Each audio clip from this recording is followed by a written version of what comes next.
Alright, good morning, welcome to Stuart, Warne at Sea. Finally now, I'm able to give a walk around and flight review of a personal model that I very much love. This is a David Boddington quarter scale pup. It's a glorious winter's day here. Don't usually get winters like this anymore, unfortunately, at least not here in the Netherlands. I remember winters like this all the time when I was a kid, those years ago. Look at that frost. Beautiful. And it's the perfect morning for a pup, in my mind. Dawn patrol, if you like. There's the sun. But look at this detail. Now, the reason I wanted to tell you about this particular model is, A, I love it. It's a glorious model, and I've always wanted a pup. This is actually my second pup at this size. I'll talk about that in a second. But B, this was a second-hand bargain. You know, I like it, bargain, and as we all do, and I've talked about that on the channel in the past. This one was built by a gentleman in the UK, and he typically only built small electric stuff, and this was his first big build.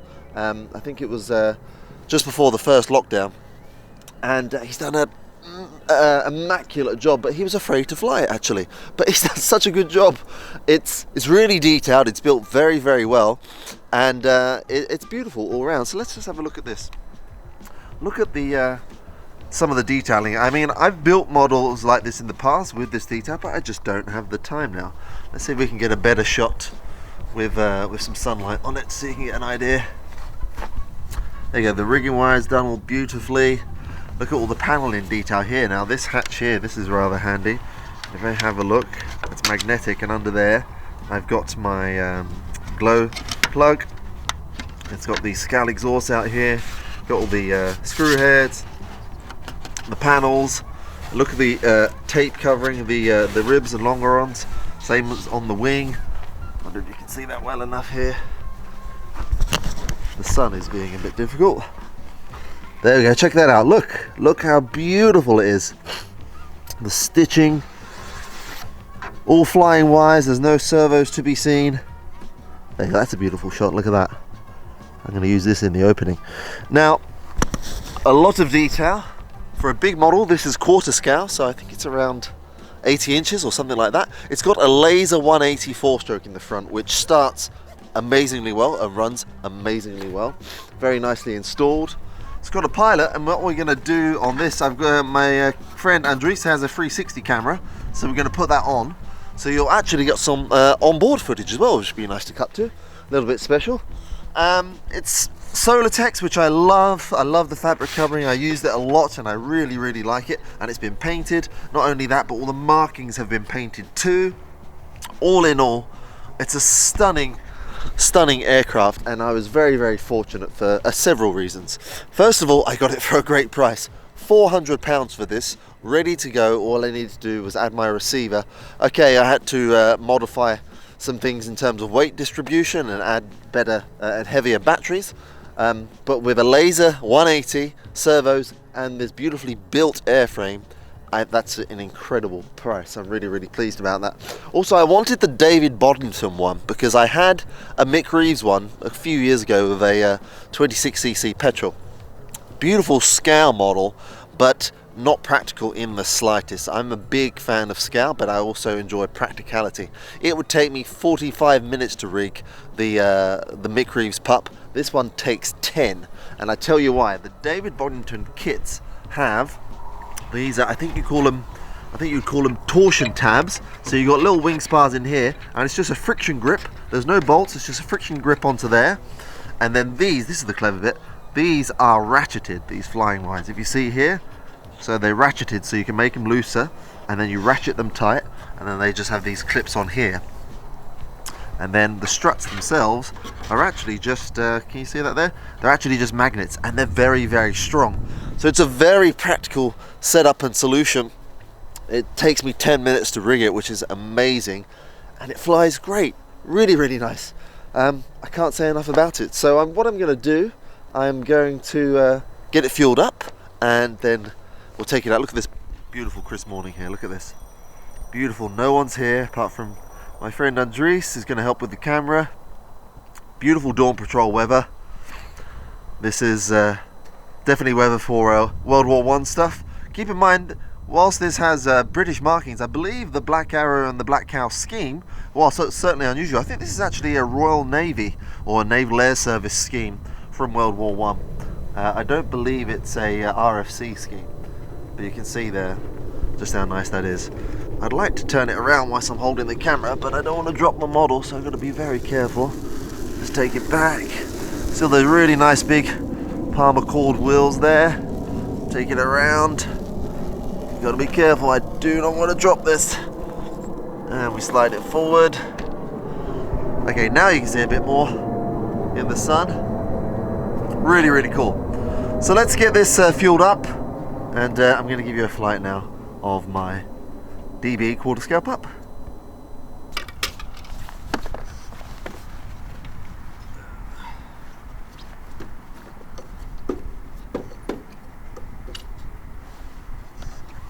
This is the first time I've tried to start her in -0. Let's see. Make sure she doesn't hydrolock.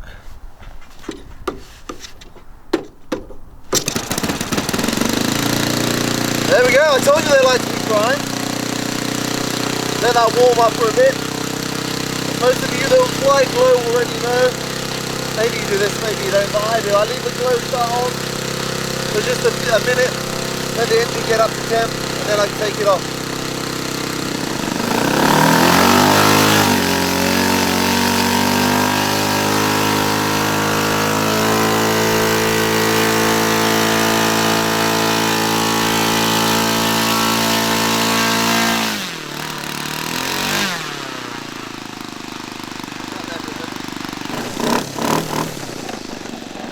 Here we go. I love how it catches does the tracks in the frost. Looks cool, right? Looks amazing. So this has got not a steerable skid, but it has got suspension on this one. Sounds lovely.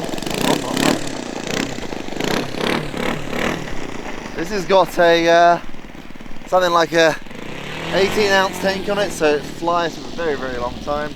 Handles very well on the ground. These are notorious biplanes for tipping over, but fly it right. I don't think I've ever seen you tip it over. No, I haven't tipped over yet. On landing you've got to watch it a bit, but again, I haven't tipped over. Where's the wind, by the way? A little bit this way. So, going to turn around, take off into the sun, light southerly. Still see it? Got it. And I'm just going to cruise around and show you guys why I like flying this so much.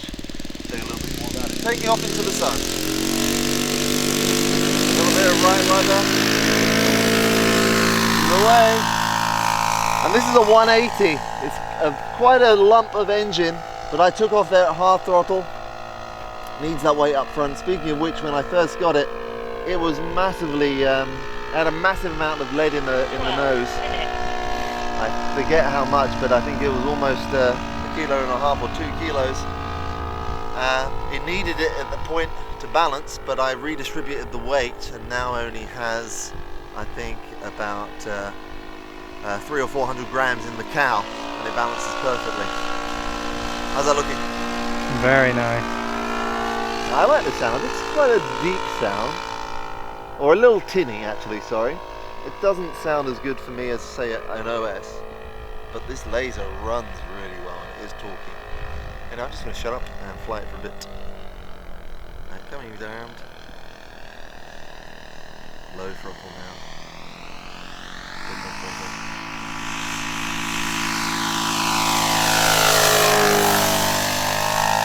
Is that picking up okay on the camera? That's beautiful. What if I come from the sun, if I come this way? 11 minutes. How's that working for you? Perfect. Alright. Yeah. Come from the sun then. It is a dawn patrol. Again, I haven't been above half throttle yet. Here we go. Bit of power, a little bit of a wing over. Opposite weather. Very nice. Now, you forget that World War I planes could do some aerobatics, but they didn't do them in a massive amount of space. So I go full power first. This is full power. She's still a little bit rich. And it's cold. Do a stall turn off of here. And come round, do a loop. Gotta keep the loops kind of tight like this if you're flying World War I find. Remember, they didn't have bags of power, so they had to dive into them and fly them in a very small space. I remember, actually, I saw a pup flying at a Warne event a few years ago, and they were not flying very fast, but they were maneuvering in very tight spaces like this, and kind of really throwing it around low to the ground like this. And I was surprised by that. You see models like this and you think, oh, they just stooge around, but actually the full-size pilots of these I think it was a replica one at this event. It was in Finland somewhere, and they were quite, being quite aggressive with them, which I guess if you're in a dogfight, you would have been. You would have got a bit sick too. So I apply a bit of power on the loop, and then I cut the power off, and then I pull up to do like kind of like eye of the needle kind of thing. But I just really like flying this bird. I had a smaller one. I had a Flare Puppeteer, which is a sports scale model. It flies very similar to this. And I realised that this is a lot bigger, which I appreciate. It's nice to have a big scale biplane that can transport easily and then also flies so well. And this does fly really well. There we go. Low thrust, mid throttle. Mid throttle. That detail's really showing up nicely, and depending what mood I'm in, if I want to just cruise around over the trenches like this, I will, or if I'm feeling a little more adventurous on the stick, I will throw it around. But just cruising today is what I want to do.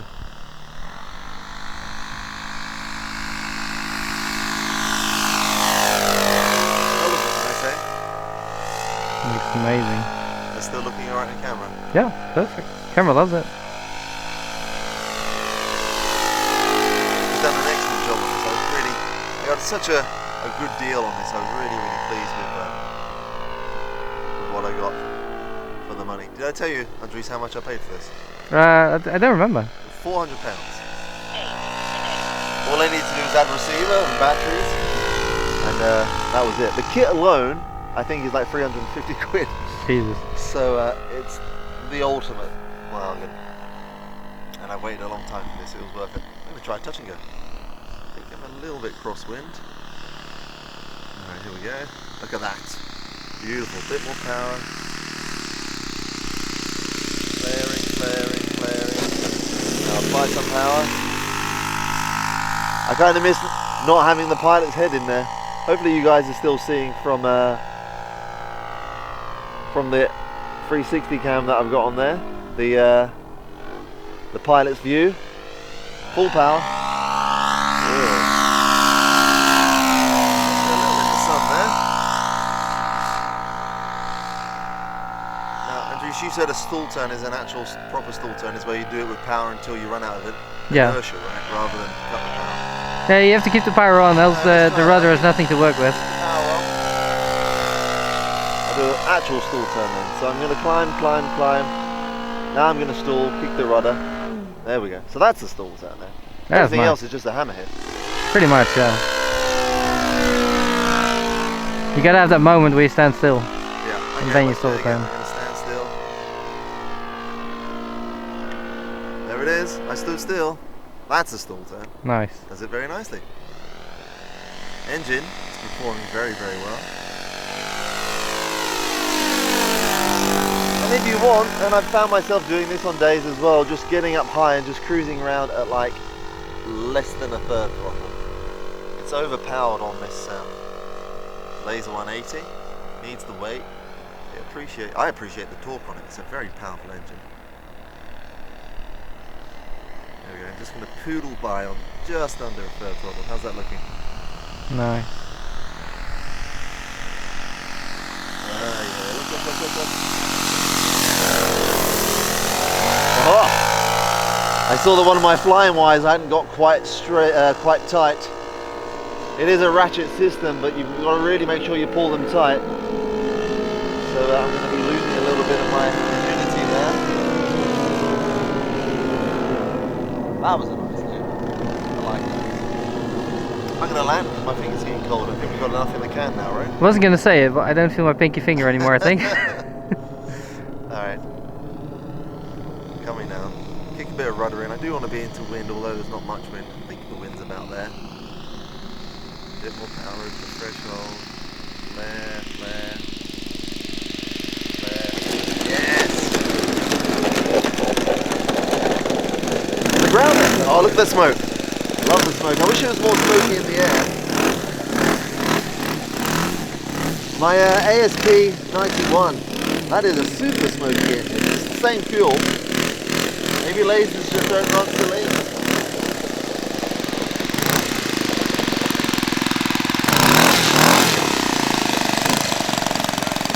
Feel that? See the puff of smoke? Nice. Alright, now I get much longer flight times normally. Not so much residue. This is running on quite low oil content for this 4-stroke fuel. Maybe if I come this side. Can you see this here? This residue is one of my pet hates for glow. It's one of the main reasons I got out of it.